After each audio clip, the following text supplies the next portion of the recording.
Don't let the school finesse you.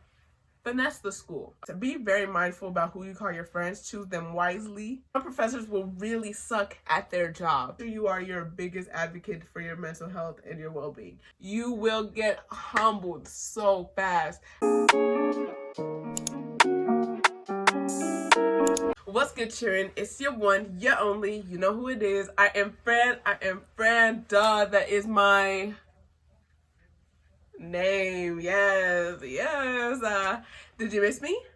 You did? But yes, I missed you too. Welcome back. This is your first time on the channel. Welcome. Anyway, guess what we're doing today? That's right. You are just so smart. You get better at this every time. Today, I'm going to be telling you the things I wish someone told me when I was a freshman. I wish somebody told me what it was going to be, what to expect, what to dodge, weave, how to... You know what I mean? People just said, good luck. Enjoy. Congratulations. How about, let me help you.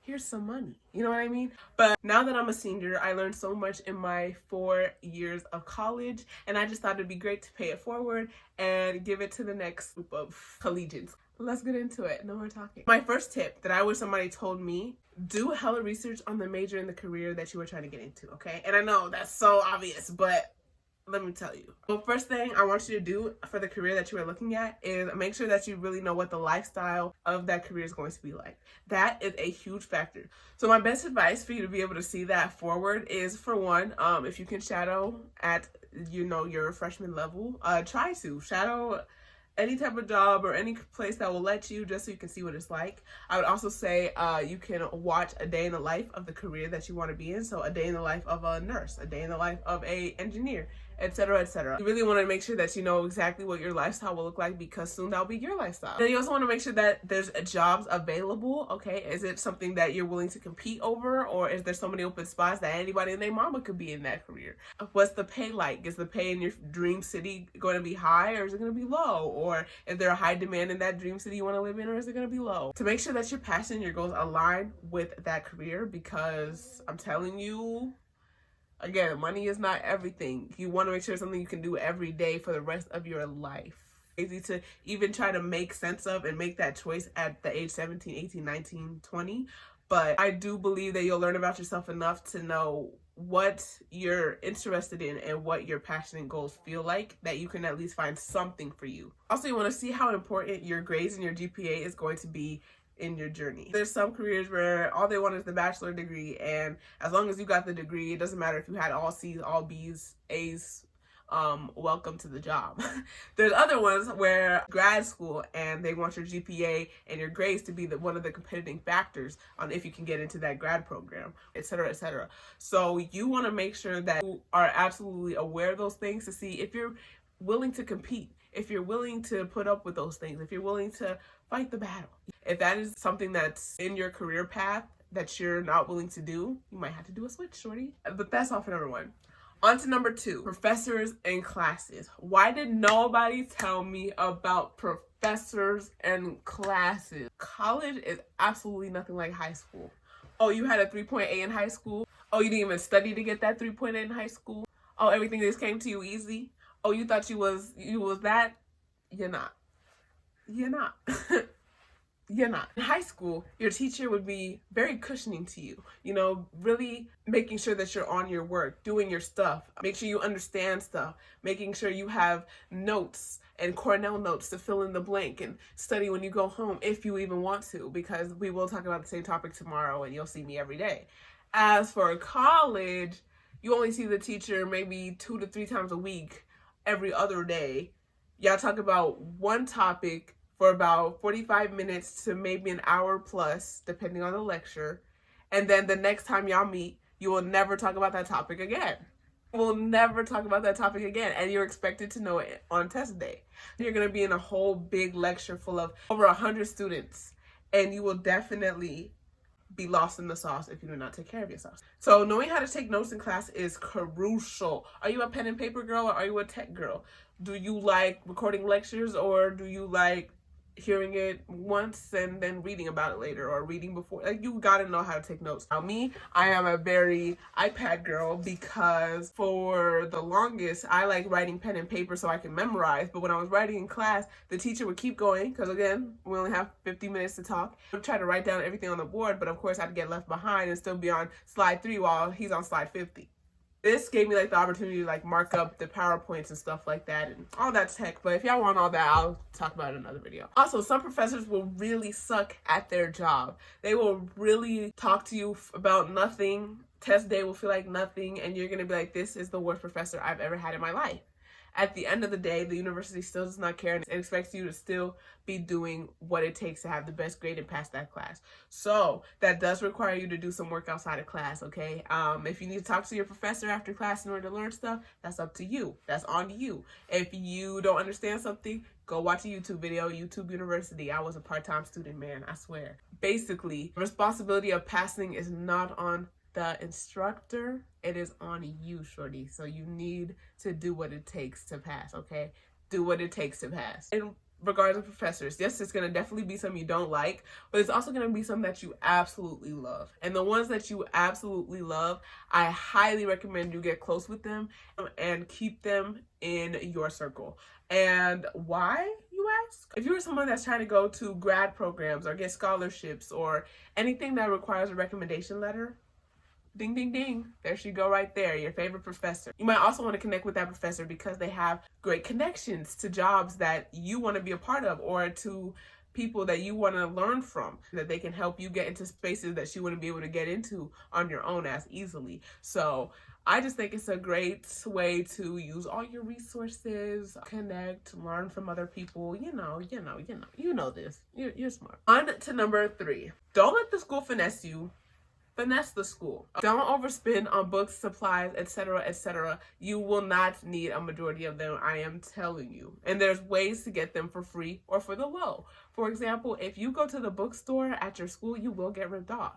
Notebooks be $5 when at Walmart they 30 cents. What are you talking about? Any like books and stuff for your class, make sure you actually need them. I wouldn't even buy books until like the second or third day of school to really see which ones you need the book for and which ones you don't. If you do end up needing the book, upperclassmen in your field who probably have the book and will never use it again, you could probably buy it off of them or borrow it or share with a friend, split the cost with a friend, rent from like the cheaper websites, like I think Chegg or something. I didn't use Chegg, but people did. And yeah, and if you do end up borrowing or something like that, or even the library might have your book too, but if you do end up borrowing those books that, you know, are pointless, make sure you pay it forward. You know, I think that's a code. You know, you gotta pass it on. Parking in your car, those are definitely going to be a fee. If you are a freshman, I recommend you just don't bring your car. Just enjoy freshman year being the non-DD and enjoying life carless, you know, just for a little bit. It will kind of suck when there's times you want to go to the store, but I mean, you'll figure it out.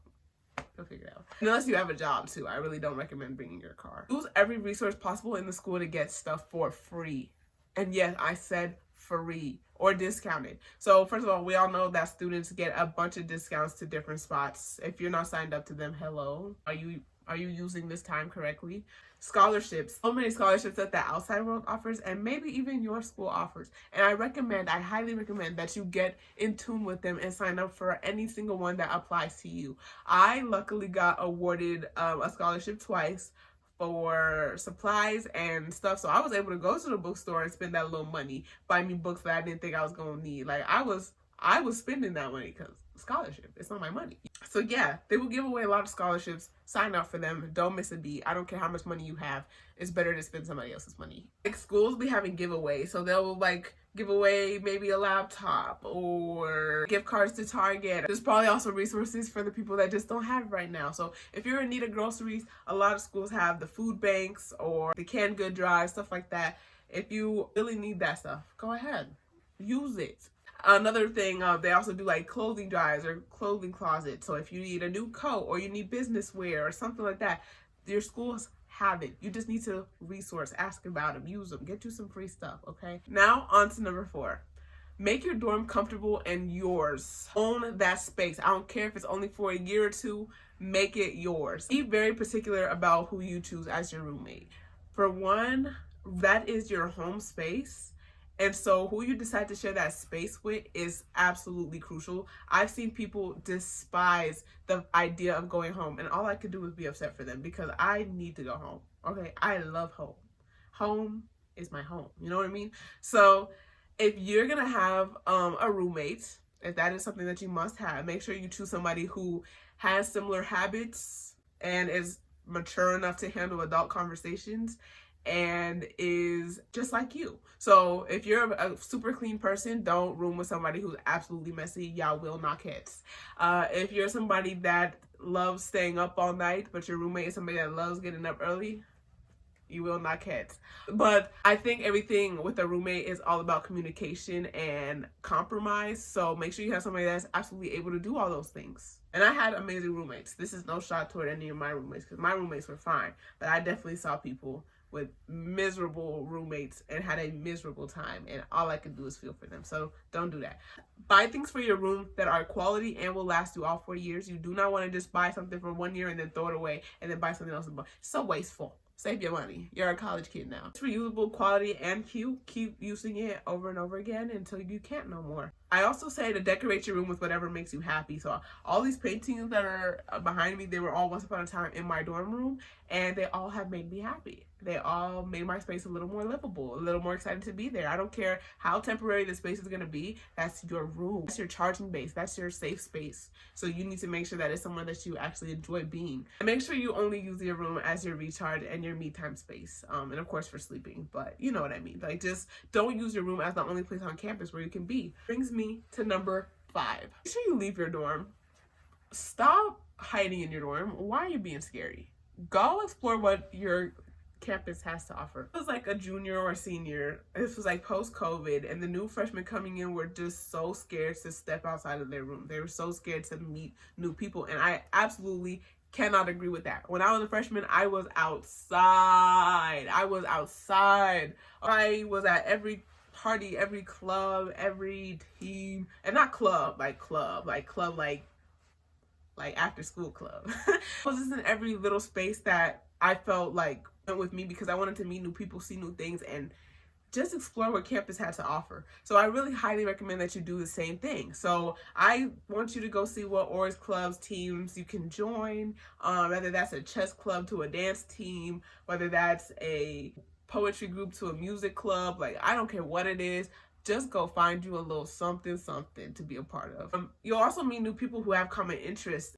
Even if you realize that you're like an indoor cat and you don't really like being in people's faces all the time, there will still be people like you who will probably be the same way, and boom, you just made a new friend. Congratulations. So I think you should join things that are impressive on a resume. So if there's like clubs that align with like your major, such as me right now being exercise science, if I join an exercise club or a Zumba leader teacher or something like that would be impressive on a resume for me, because people will be like, hey, look at her doing stuff in school that also aligned with her career. So it's okay to join stuff that's more school-based and was more fun-based, but just join something. Get out your room, okay? There's more to college than just class and your dorm. So number 6, parties. Parties can be a roller coaster. I recommend everyone goes to at least 2 parties and homecoming. Homecoming does not count as the 2 parties that you go to. 2 parties just to see if it's really your scene. One of them might be super duper lame because parties can suck and you will be mad that you went there. And then there's also a super fun party that probably you'll go to and it'll be the night of your life. So I just suggest you go to 2. So that you can really get that feel. And then homecoming, I mean, it's an experience that I can only wish well for, because I absolutely love homecoming. That's probably the only party I'll ever go to now, and that's a day thing. So I digress. Just going to those things just to mingle, mix up, blah, blah, blah, meet people, whatever. Make sure you're controlling yourself and you're knowing your limits, and you still have fun, of course. Ain't nobody here to be your mama, but like, I'm telling you, I've seen the bad stuff go down, and you will just be the talk of the party or the talk of the people for a week, and that's embarrassing. I don't want that for you. I'm sorry. Don't be taking drinks from just anybody, but you know that. If you leave your drink on the table, it's not yours no more. Okay, you know that. We're good.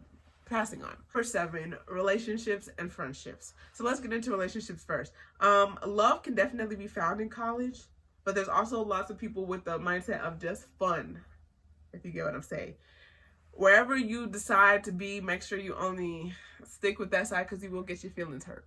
For me, I did find love in college, and I'm with my boo bae now, but I mean, it took me a long way to get here. I just think that if it's something that you're not looking for, it will happen. I know y'all heard that 1,000 times. It sounds corny, but that's literally what happened to me. I'm living truth. And just don't throw everyone an opportunity just because they're cute, especially if you're underclassmen. Stay away from these upperclassmen. Seniors do not want nothing to do with you. They will hurt your feelings. I'm not somebody that went through that. I'm speaking from the people I have observed. It's just not gonna happen. But somebody that's here for your fun, go ahead, girl. I'm here for you. You do end up getting a relationship or you're talking to somebody, and you know, best case scenario, just make sure that you're also balancing it. You did not come here for distractions. You did not come here for boys. You came here for education and to get money. Do not let your love life be a distraction to what you need to get completed and blase blase. And even if you don't meet your significant other or your lover in college, that is a-okay. You didn't do anything wrong. You're not failing life. It's just different things happen for different people at different times, and that's fine. So be very mindful about who you call your friends. Choose them wisely. Define who's who. Define who's bestie, who's party friend, who's class friend, who's acquaintance, who's high and by. You know what I mean? Because some people are not meant to be in your circle. Some people are messy. They're not on the same vibe as you. They don't wish well for you. They're jealous. It's weird. So you do need to make sure that you are defining who's who and being very definite about your space. Y'all seen the memes of like people talking about me when I entered freshman year versus me senior year, and there's like 10 people in this picture and then 3 on this one. Like, that's low-key how it is. Now, I do have a big group of friends, so yes, maybe I'm more of that picture, but I just know the people I entered with is not who I left with, and that's that. Just be mindful of who gets the privilege of being called your friend and who gets your energy and who is who in your life. Next, number 8, going back to like the scholarly things. So sorry, but you need to study, okay? You need to study. In high school that didn't have to study and still got a 4.0, 3.8, etc., etc. That's very cute. High five, girl. I am just like you. Until I got to college and got humbled. You will get humbled so fast, and the delusion will really start to take over. You will question everything. When I first came into college, I was like, yeah, I don't need to study. I'm not one of them. And watch me be freaking valedictorian from not even studying. Like, I'm really about to flex on. My mom is going to be so proud of me. And farm type B. I am a gifted child. Like, I really thought that. But I came to college, and again, I told you how professors are going to be and how classes are. I did not learn like that. So I had to study. I had to start putting in some time after school to actually understand what the heck I'm getting myself into and what I'm learning and what I come here to learn. So cramming and then all-nighters, I don't do them. Well, maybe I've crammed a few times. I'm not going to say I'm holier than thou. But all-nighters, I never do them. That's so stupid to me. If you rock like that, get your A. But me, no, I don't believe in those. Those won't get you far regardless. It's a bad habit. You know it. Just study. There's so many videos on YouTube on how to study. I'm not no pro at studying yet, so I can't provide that for y'all. But when I get the hang of it, I will let you know. But I do think if you're somebody that cannot study alone, find a study group or a study buddy. That's how I studied the best, because I liked having somebody who's going through the same stuff with me, teaching me stuff they know. I'm teaching them stuff I know. We're finding common ground. I enjoyed that. You know? And I would say, like, study your materials for that test or exam about 2 weeks in advance. That way you can really take your time to absorb each information. Do what you gotta do to pass. Do what you gotta do to pass. Number 9, discipline yourself. You're gonna think that you can get away with so much by procrastinating and pulling through last minute and just skipping out on the stuff that needs to be done. But I'm telling you, it will only make you more stressed out. Makes you want to pull each strand of hair out your head if you do not stay on top of what you need to get done. So if you got homework that's due tonight, do it. If you got homework that is due in 3 days but you ain't doing nothing now, just do it.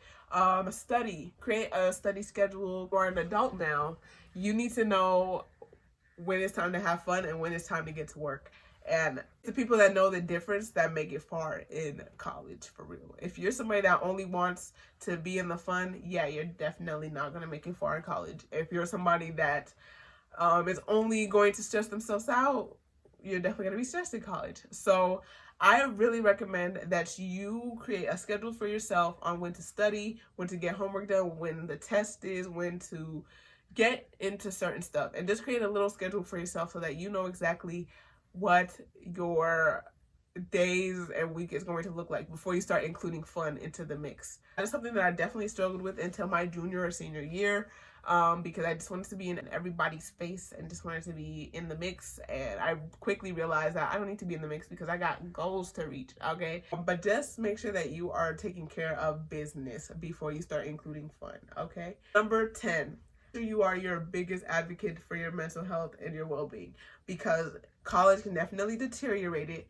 And again, not so much cushioning. It's really all on you to take care of it. So if you know that you are somebody that needs alone time during the week, or you're somebody that needs to talk to or a place to vent or something like that, make sure you are giving yourself opportunities and space and advocating for yourself when you need those times and those moments. One of my biggest ways of taking care of myself mentally was having a journal. I wrote any and everything in that freaking journal. I got it like my sophomore year when times were like the toughest, if you didn't know.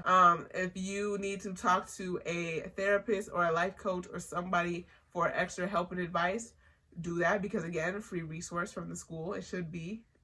There's times where like you're feeling really down. Maybe it could be hanging out with your friends, or it could be alone time. If you need alone time, it's okay. Tell your friends I don't want to hang out. It's okay to say no. It's okay to miss out on stuff. Just advocate for that health of yours. And then also take care of yourself. Make sure you are looking kept up. Treat yourself. Self-care nights are important. Watch your favorite video, eat your favorite snacks on the nights when you want to be in your room alone. Go to the gym. The gym is free. I mean, you already paid for it. The gym is free. So you need to use that resource. I know people are going to be like, I don't really care about fitness and blah, blah, blah. But like, it's just like, to an extent, you should. You're in your 20s. Like, this is literally the best period in your life.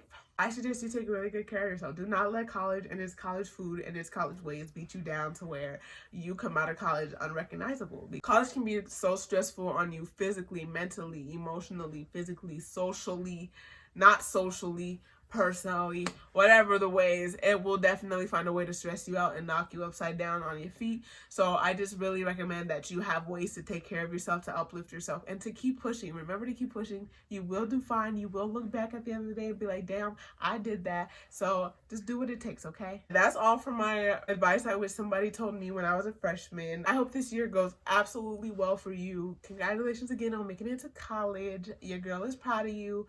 Let me know what your major is, or what your future career is, if you want to, in the comments. And I will definitely see you next Sunday. Freddie loves you. Toodles. Mwah.